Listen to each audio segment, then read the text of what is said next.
Alright, so here I am, and it's 2:21 in the morning, and I am so tired, but I can't sleep. And it's partly because I still have that freaking headache that I had before, so that's keeping me awake. And also just things in life that are just weighing heavy on my mind. Of course, that's keeping me awake. And the fact that I'm like starving right now and I don't have really anything to snack on because the only food that I have in the house is like dinner food. So, and like I said, my mind is just still awake.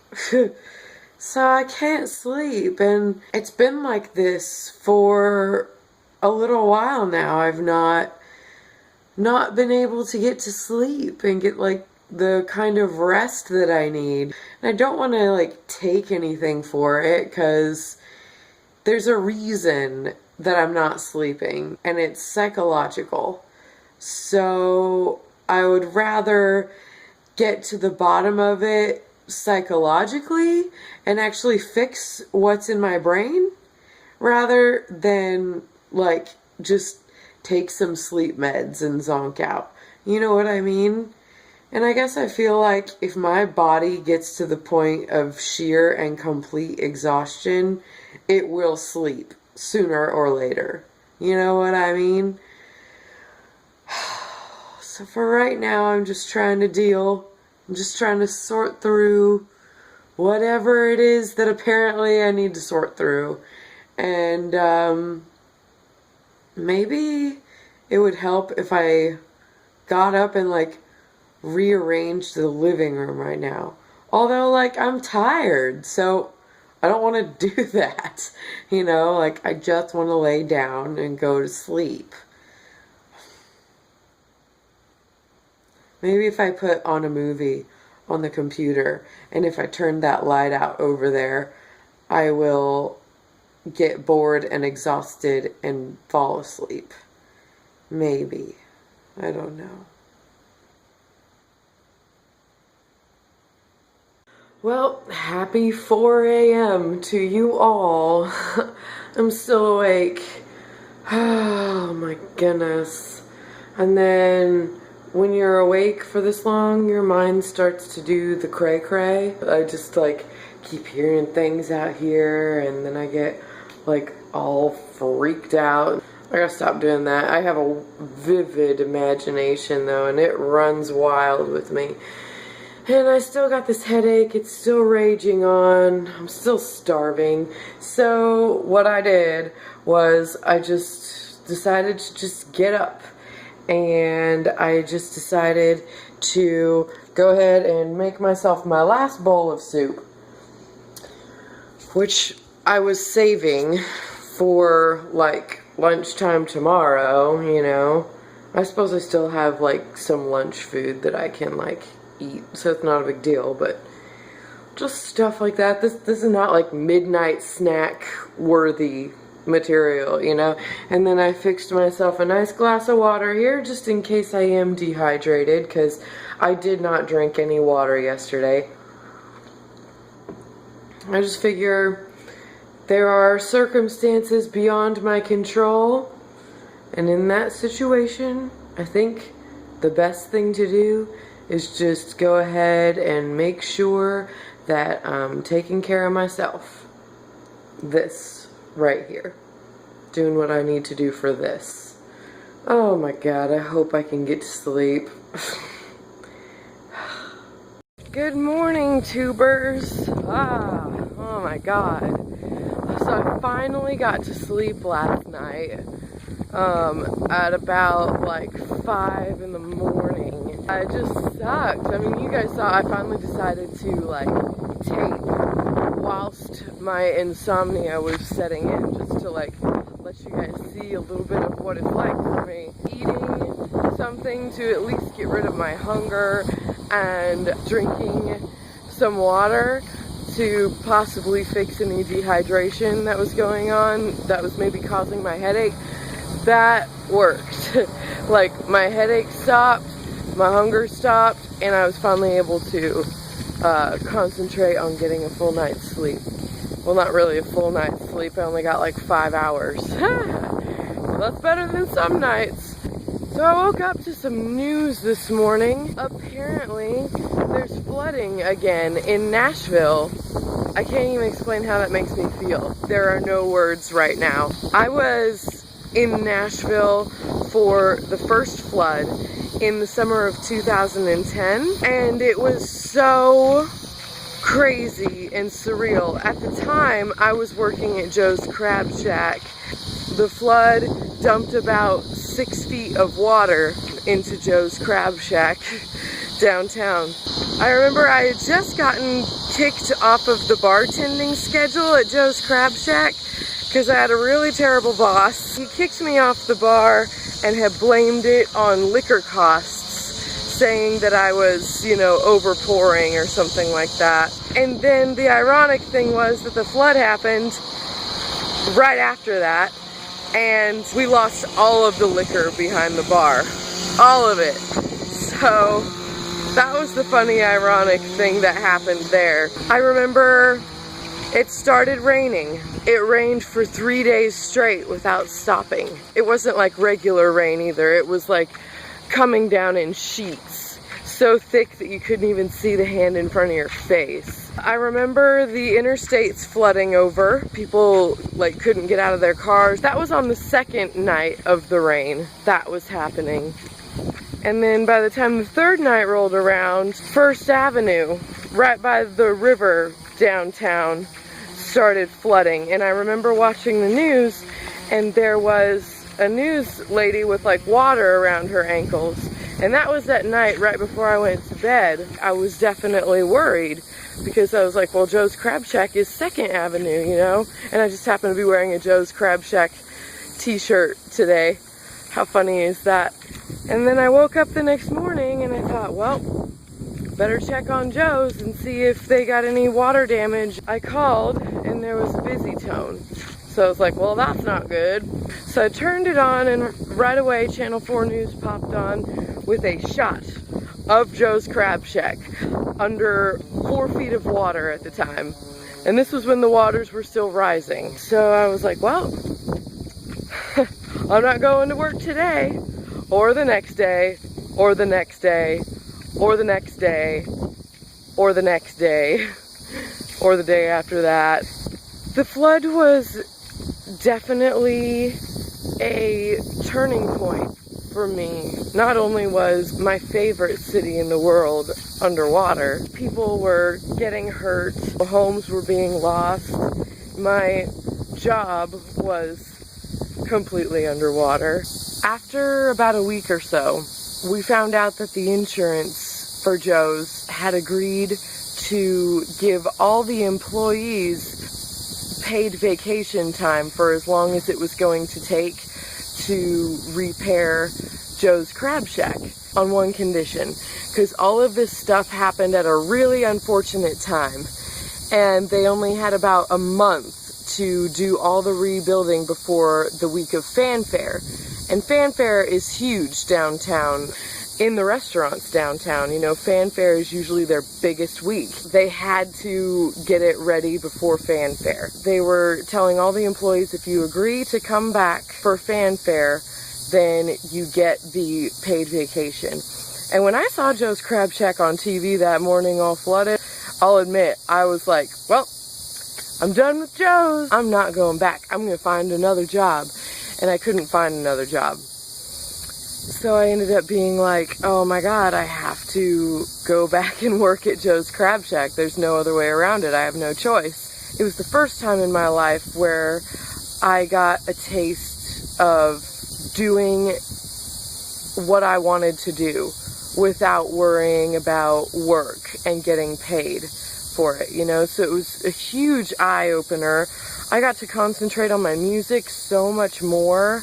The band that I was in got to go on tour to New York City that year, and a lot of it had to do with the fact that we all had more time because of the flood to concentrate on the thing that we wanted to do most. I got dreadlocks because of the flood. Our water supply was tainted, so they were telling us to go as long as we possibly could without showering to save on the drinking water.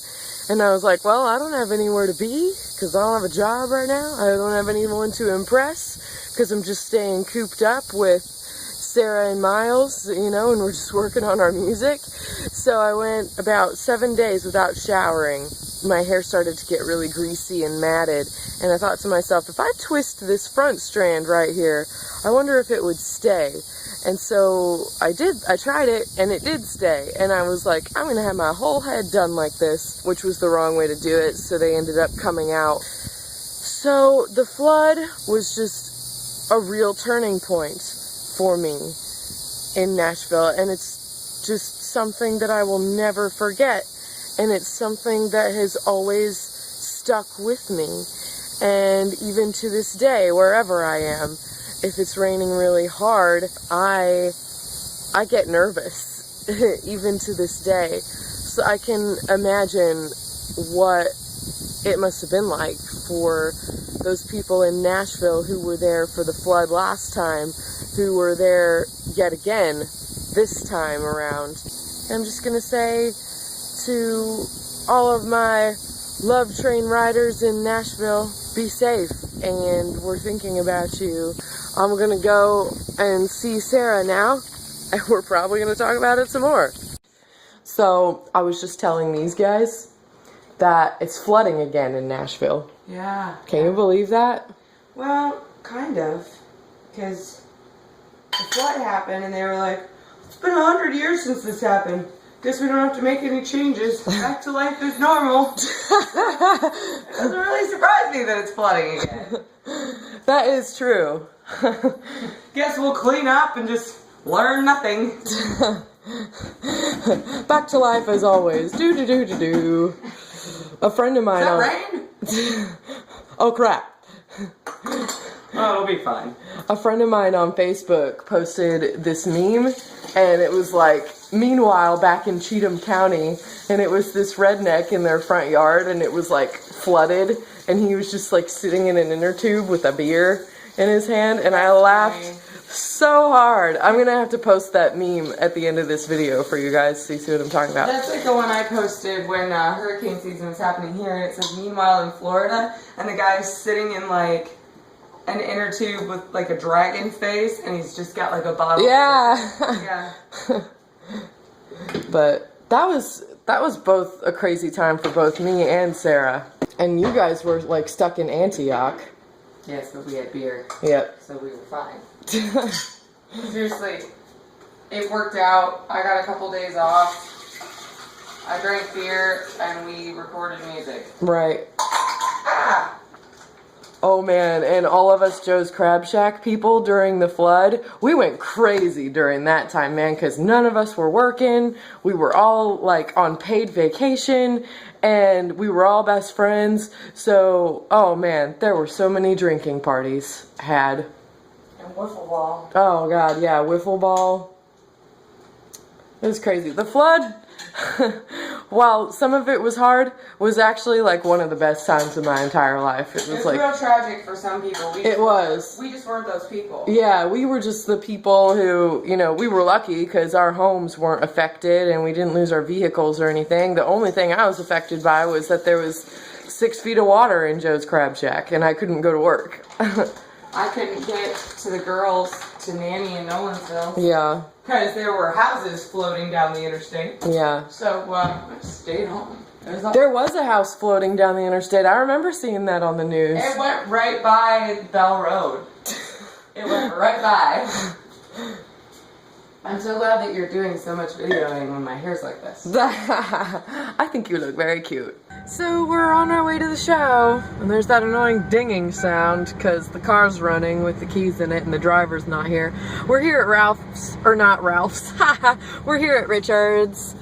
Sarah stopped in to see Ralph, so we're just sitting here in the parking lot and waiting. I don't know why I keep saying we. I'm the only person in this car. Oh well. So look at this scooter right by us. Do you see it? That's a huge scooter. Giant scooter alert. You guys like my shirt? It's got Reba McEntire on it. If I can make it visible. There it is. Reba. Freaking love Reba. I've loved Reba ever since I was a little girl. My mother raised my sister and I on her music. So she's a real inspiration for me. I just love that woman. What's you guys' favorite artist or band? Do you have one? Leave a comment below letting me know. So we're done with our show and now we're sitting here at the Crow's Nest just having like some drinks with people, and I took a moment to come into the bathroom here and I'm vlogging from the bathroom. But anyway, I just thought it was really interesting because I'm sitting with this group of people that I don't know. And there's this older gentleman sitting next to me, and I'm just like talking, being myself, and my friends and I start this conversation about seeing like car wrecks on the highway and like dead people, which is kind of a morbid topic, but we were kind of like making light of it, you know, and talking about it like in a way that wasn't offensive, or it was just like, this is my experience, this is what I saw, things like that. We were also talking about transsexuals and homosexuality and things like that. Really liberal topics, you know, but I just thought it was so silly because this older gentleman to my right over here, he was so uncomfortable the whole time. And it's just so funny to me, I guess, because I'm not used to people being that sensitive about topics like that, I guess. I'm just usually myself, you know, and I don't have a huge filter for that kind of thing. Although I don't get all up in arms in those conversations either. I don't get like overexcited or anything because I'm very liberal in my point of view, you know. So those sort of conversations, they just don't faze me. You know, you can talk about sexuality, religion, politics with me. I don't care. I never let it rise to that level, you know, so I'm always so surprised when people like let it get to them, you know. I always think it's so funny and so silly, but that's why I'm hiding out in the bathroom telling you about it. By the way, does everybody like the back of my shirt? Do you see it? It's so beautiful. I cut this shirt myself. I think I probably already explained that to you in this video, but anyway, that's the back of it. Very sexy. Alright guys, wow, I just got home from, I keep forgetting my chair is broken and I keep trying to like put my arm back here. Can't forget the chair's broken. I might like break my face on the floor if I keep forgetting that. But anyways, I just got home from the show plus a night out. So I'm real exhausted. Plus somebody bought me a shot of Jack Daniels at the show. So I had a shot of whiskey and then I went out after the show and I had another drink. It was a Jack and Coke. And then I also had a couple beers at the show. So I'm a little toasted right now, to be quite honest. I wanted to make sure and do my comment of the day because I had a really sweet comment left to me by Diego Gonzalez, and I'm going to read that to you right now. It says, I love your beautiful spirit. It livens up my day. I always need a dose of you. Stay golden. Never lose your beautiful heart. Thank you so much for saying that. I have to tell you, that meant the world to me. I love all of you guys. Thank you so much for joining me today. I sure do hope that you take a moment and you subscribe to my channel. I would love that if you did that. I make a new video every day, so it would be really great if you would subscribe and just follow me every day. You can also follow me on Facebook at facebook.com/lilhipster, just the way I spell it right here on my channel. You can also track me down on Twitter, Tumblr, and Instagram. So there are a lot of ways to be my friend, and I would sure appreciate it if you would take advantage of all of them. So thank you guys so much. Have a wonderful night. Don't forget to eat your fruits and vegetables. Bye-bye.